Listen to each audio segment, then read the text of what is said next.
what's going on? Hold on, y'all. Let me fix my tripod before we get started. Welcome to the Read Define Me channel. Okay, if you all are new to the channel, welcome. Make sure you go ahead and like this video, comment in the comment section, and most importantly, subscribe to the Read Define Me channel. Happy Wednesday, y'all. This is a special day of lunchtime language. Normally I do lunchtime language on Tuesdays, but yesterday it was a lot going on and I needed to get some sleep. Y'all know I work at night, and so yeah, I couldn't come out on the regular scheduled day. However, I am here today and we're going to talk about some hot topics and current events. Okay, so let's jump into some of these topics, y'all. I hope y'all having a really awesome, dope Wednesday. What's up, Kelly Dixon? Welcome to the live. I hope y'all having a blessed, happy Wednesday. We about to jump into these topics because we got some stuff to talk about, okay? So let's get into it. First up on the hot topic current event list. I didn't want to start with this, but it was kind of like I had already started researching the stories, and this one was the first one that had popped up on my research. So I'm gonna start with this one. Okay, so Jay-Z.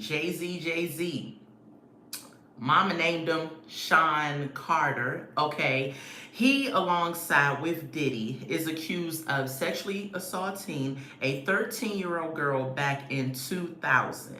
Okay, when it came out, I wasn't shocked because I was like, I feel like all of them have some skeletons in their closet, and 2024 is that year of revelation for a lot of these people that think they are above the law and think that they can just get away and do crimes. And so the victim has come out, right? But the victim has not revealed her name. So she's just going by Jane Doe right now. However, Jay-Z's attorneys want her to come out and reveal her identity or throw the case out. First of all, if you know what you did, right, why does somebody have to come out and reveal their identity? That's number one.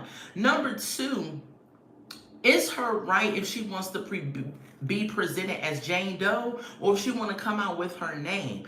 Me personally, depending on who is in the circle, like, why would I reveal my name when you are out here in these streets and know that you rappers and artists and celebrities have ways of silencing a person? Okay, so I would not want my identity revealed either. However, Jay-Z is like, either she come out and say who she is or throw the case out. So we're gonna see what happens with this case. What else happens? Hold on. So they claim that the attack, and this is allegedly, because I don't want nobody coming for my channel, okay? Allegedly, the assault occurred September 7th, 2000, during one of Diddy's alleged freak-offs that we now know as a freak-off. What's up? I can't pronounce your name. Welcome to the live. So apparently it occurred then, okay? The plaintiff doesn't, and then what's crazy is that, I'm doing well, how are you? What's crazy is that the plaintiff actually doesn't meet all the requirements that Diddy's victim meet, so she kind of has to reveal her identity, which I thought was really weird. I'm like, what kind of statute is she under where she can't hide her identity like some of the other victims from Diddy's cases have hid their identity? Okay, so I don't know what's going to happen with this case. We shall see. My thoughts is that Jay-Z has enough money and enough pull where I think this case will end up, probably going away. I don't see Jay-Z serving any jail time to the extent of Diddy. If anything, I think he may pay her if she comes out with her identity. I'm not sure. I don't know, but I'm going to keep my ear to the streets and I'm going to let y'all know about it, okay? All right, y'all, let's move on to the next topic. So if you all don't know, or you all have been living under a rock. But by now you all should know what happened. The CEO of United Healthcare, Brian Thompson, was gunned down in NYC, which is New York City, on December 4th. Okay, so there's mixed reviews about what happened with this situation, right? Some people are saying, oh, he got what he deserved. That's what he deserved. Woo, woo, woo. But I'm just kind of like, at the end of the day, he is a human being, right?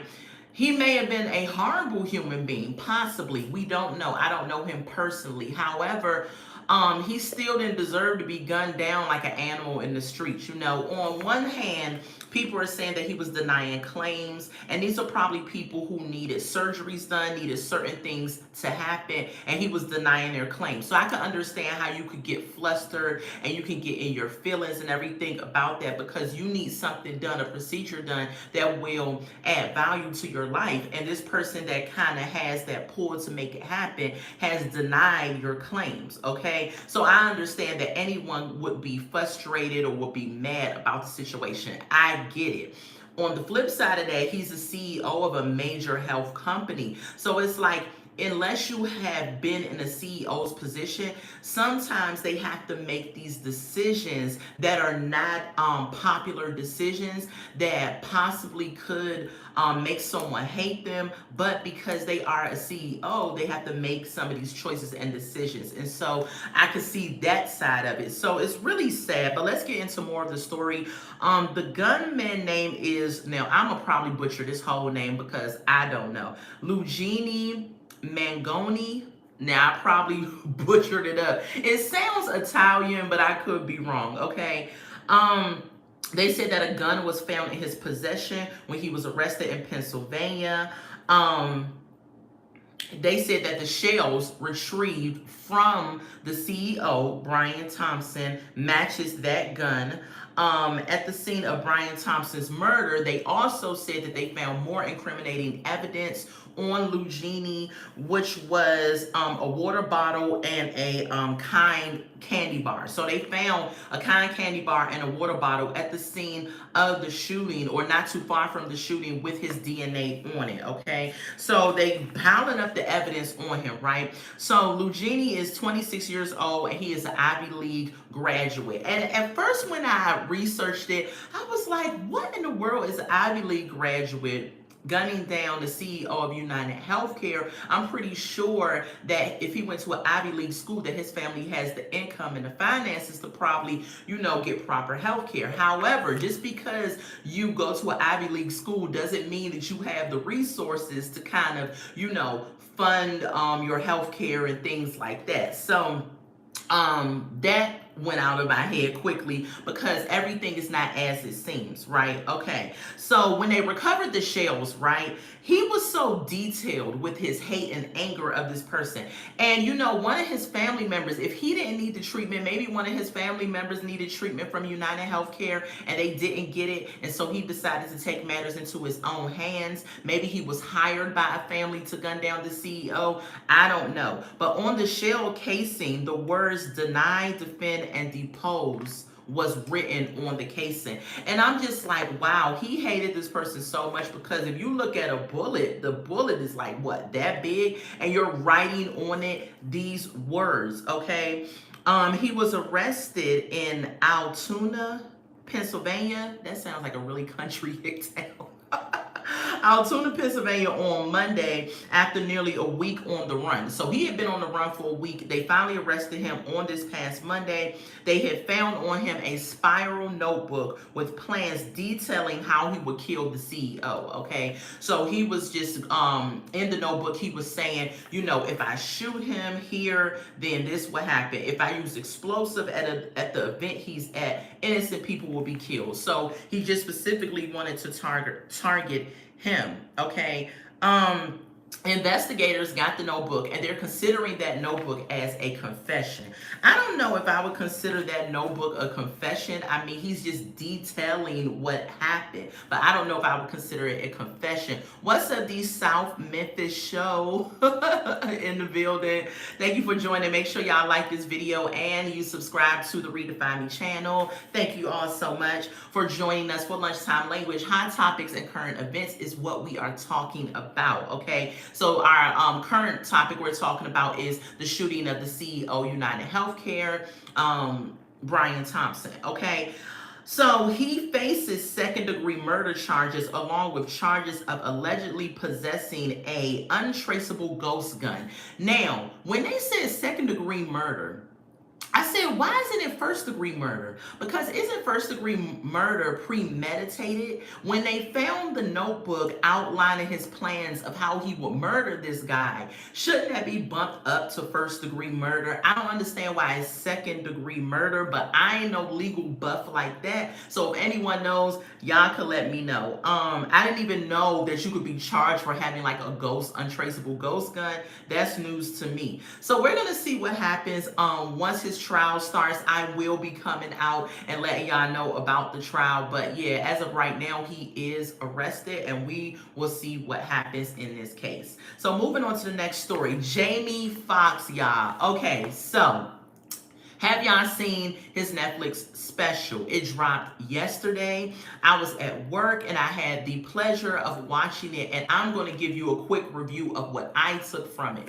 Now, first of all, Jamie Foxx looked daggone good, okay? Jamie Foxx looked freaking good to have had a stroke less than a year ago. Less than a year ago, because the stroke happened in April. Yeah, it happened in April, and he was unconscious for about 20 days, I think, something like that. And he woke up in May. Okay, so less than a year ago, this man looks really good for somebody who had a stroke. And not only was it a stroke, it was a brain bleed that led to the stroke. Okay, but Jamie Foxx looked great. Okay, so the special was really well done. His daughter, Corinne, his oldest daughter, introduced him out on the stage. He came out and he's dancing and he's emotional. And he was just, really looked good. So he gets into topics like people saying that Diddy did something to him, and he was like, Diddy didn't do nothing to me, or did he? So I thought that was kind of funny. He did a couple of more jokes. He detailed the what happened to him. He said that he had a headache, and his friend gave him some aspirin, and before he could take the aspirin, he blacked out. He didn't remember anything. Okay, he says that his younger sister took him to the hospital. She drove around Atlanta to find the right hospital and got to Piedmont Hospital, took him there, and Atlanta doctors and staff worked on him and everything. And he kept saying during the special that Atlanta saved his life. If I had to jump in, not to take away from what Jamie Foxx said, what the proper terminology should have been that God saved my life and God allowed the Atlanta medical staff to help me and save my life. So that should have been the proper praise that was given, especially due to the way that the special was flowing. He very much was acknowledging God in the special. He very much was very emotional during the special. He sung and everything. And this is a sidebar. Well, not really a sidebar because it's on topic. What happened to the tattoo on the back of Jamie Foxx's head? Y'all remember he got a tattoo for his 40th birthday, and it's supposed to be some type of what's the shape of the tattoo? Y'all know what I'm talking about. But he had a tattoo on the back of his head. That tattoo is completely gone. Now, for all my tattoo folks, right, I don't have a tattoo, so I don't know. But if you get a tattoo removed, isn't it supposed to leave some type of outlining or markings or something if you get it removed, okay? I do not see any traces of the tattoo, but maybe I'm not close up on them, so I didn't see. Maybe some makeup covered it. I don't know. But a lot of people had came out talking about he was a clone, and he had spoke on that. He was like, he is not a clone, as if he was a clone, he would admit it. So he said he's not a clone and everything, but the tattoo just being magically, mysteriously disappeared is kind of, wild to me. However, that aside, Jamie Foxx's special was amazing. It was funny. It made you cry. It made you laugh. It made he brought out his youngest daughter, which is 15 years old. That girl can play that guitar, okay? I don't know why this is the first time we're hearing of her musical talent, but she can play that guitar, and she performed with him on stage a little bit. I mean, it was just a really good time. To me, it was up there with the Dave Chappelle specials for me. I think my favorite specials today has been Dave Chappelle specials, but Jamie Foxx did a really good job. He also talked about Cat Williams a little bit. One of his lines in the special was that if I could stay funny, I could stay alive. And so he said daily when he was in a hospital, he would try to mimic different people. And so he did different people voices and things like that. He gave us a bio saying that he could not be cloned because he is very talented, and he's done Django, and he did Wanda from In Living Color back in the day, and he did all these things, so it's no way that he could be cloned, right? But it was a good time. I enjoyed it. I would recommend that y'all go watch it if y'all have not seen it. Okay, that's my review of it. All that aside, what else happened?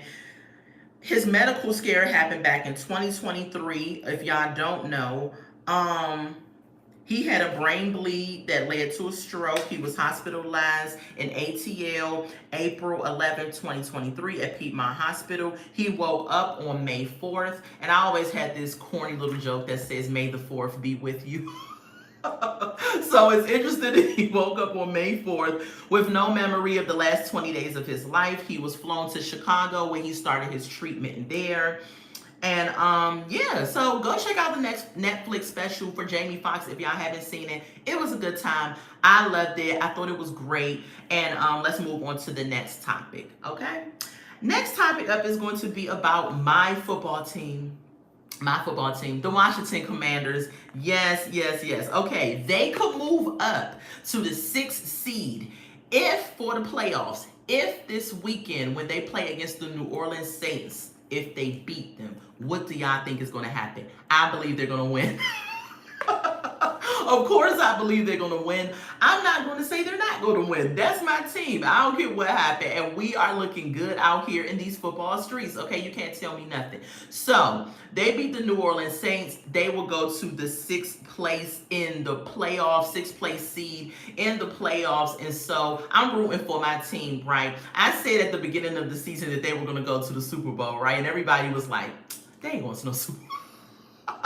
But we creeping up in the playoffs, and you just got to take one game at a time. Now, we had a setback where we lost 3 games in a row, and I was just like, man, what's going on? But then we turned it around and we beat the Titans. Like, not just beat them, we murdered them. Like, it was like 42-19 or something like that. Like, it was a beating, okay? And the Titans is my husband's team, so he was really in his feelings about it, right? However, the Commanders is in a good position for playoffs, and so I'm proud of my boys. That's my team, and so hopefully they continue to go forward and do great, okay? Let's move on to the next topic, y'all, which is going to be Nikki Giovanni, okay? The poet and writer Nikki Giovanni has passed on. She has died at the age of 81 years old. Prayers up for her family. Rest in peace, Nikki Giovanni. Next topic is going to be the Penny and Neely case, okay? If y'all don't know about this case, I heard about the Neely case, the Penny and Neely case, but I really kind of researched it a little bit more to see what kind of really happened with this case, okay? So what happened is Daniel Penny, okay, he is a former Marine. He's a Marine vet, okay? He was on a train one night. A homeless boy got on the train. Now, I'm saying boy for lack of better words, but I can't remember how old he is. I think he was in his 20s or something.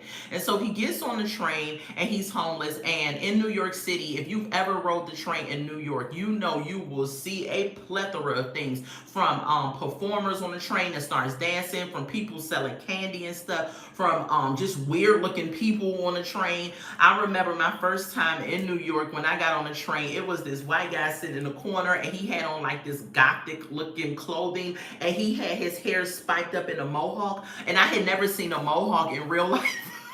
I wanted to take a picture of him, but I was just like, I ain't trying to get slapped by this dude, right? But it was just so amazing because the mohawk, it was up on his head and it was spiky and it was just, I don't know, but whatever. If you're on the train in New York, you can see anything on there, right? And so he got on the train and he was asking for food and water, and just kind of overreacting on the train, right? And so Daniel Penny, which is a Caucasian male, took it upon himself, and the homeless guy was black. Race doesn't mean anything, but it kind of does. So we're just going to get on it because we need to understand all the parameters of the case, right? And so Penny walks up behind him and he puts him in a deadly chokehold. It says that he put the man on the ground, put him in a chokehold. It happened on May 1st. When he put him in the chokehold, he held on to him and he was on him for about 6 minutes and until his body went limp. And so he was prosecuted for manslaughter. And so a trial happened recently. He was found not guilty. Shade Room came out with a posting where he said he does not feel guilty for doing what he did because the homeless man was talking about killing people. And I was just like, okay, so I don't believe that. I just want to say I don't believe that. If a homeless man gets on the train, right, I'm not saying he might not be out of his mind, right, but most of the homeless people that I have encountered, most of them are asking for food, are asking for money, things like that. If they do start to get erratic or whatever, then I could see how he would get involved. But if this guy was just like kind of going through the motions of I don't want to say typical homeless person, but of a homeless person, why did you need to get involved? You could have did like everybody else, turned your earphones up and got on to your stop on the subway. But again, some white guys feel like they have to get involved, and white women feel like they have to get involved and be like the community superhero or something. We didn't ask you for that. We didn't need you to do that, okay? So now this young man's life is over. So when I did a little deep dive into who Neely was, he was a young man who was a street dancer on the subways of New York, okay? So what happened was his mom died. After his mom had died, he went into a depression and ended up going into schizophrenia and all of that. And all of that led to him getting on drugs, and then in turn he, became homeless and things like that. So this young man had a really tragic life that has happened to him. So a lot of times we need to kind of look at people from a viewscope of sympathy, not judging them because you don't know what a person's going through. I know there are people that I work with. Well, one person that I work with in particular that I know that is homeless, and they have a full job, and not just any job. Like we work for the government. We have a pretty decent job. And so it's just like, you don't know what a person is going through for you to just assume and take it upon yourself to take the law in your own hands. What you could have did was just call the police and say, I'm going to this station. Can someone meet us there? This person is being obnoxious on the train. And the police would have handled that. So now he's become not guilty, and he walks, and he just said he doesn't feel bad about killing Neely because he was causing a threat. So in his mind. But anyway, praying for the Neely family, because just because he was homeless doesn't mean he didn't have a family.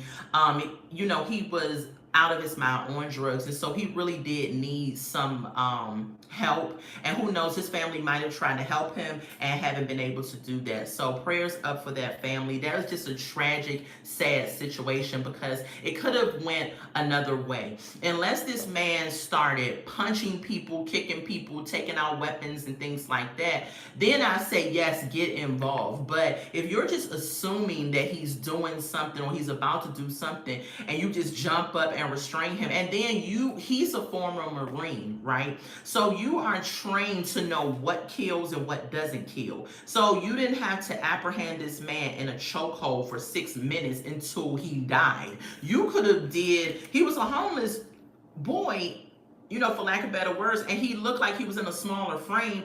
You could have just sat on the dude until you got to the next stop. had called the police or something. Like, so many other things could have been done that could have had him still be alive. But anyway, let's move on to the next story, because when I saw it, I was just like, Lord, this just is messed up. Next story up. Happy birthday goes out to Teyana Taylor yesterday. I think yesterday was her birthday. She turned 34 years old. Happy birthday to Teyana Taylor. If you do not know who Teyana Taylor is, she is an R&B singer. She is an actress. She is a mother. She was wife to, what's the basketball player named Shupert? I think his last name is Shupert. I can't remember his first name, but she was wife to him. I think they now have a divorce, which when they got a divorce or was filing for divorce, it shocked me, because it seemed like they had a really good marriage or relationship from what we saw, right? But yeah, she's a mother, actress, singer. She was in Tyler Perry's movie. What's the movie when the mom died? Well, shoot, that's all Tyler Perry's play. But I can't remember the name of the movie, but she was the one in the movie that was like Byron. Y'all know her in that movie. So super talented she is. So happy birthday to Teyana Taylor goes out to her. Okay, next topic up, last topic, y'all. Orlando Brown and his wife is expecting a child. Orlando Brown, if y'all do not know, he is an actor. He was younger. He was on a lot of different shows. Like, I remember him being on Jamie Foxx's show when he was a little boy. He was such a cute little boy. He was on a couple of sitcoms when he was younger. When he got a little older, he ended up being on That's So Raven. And acted alongside her.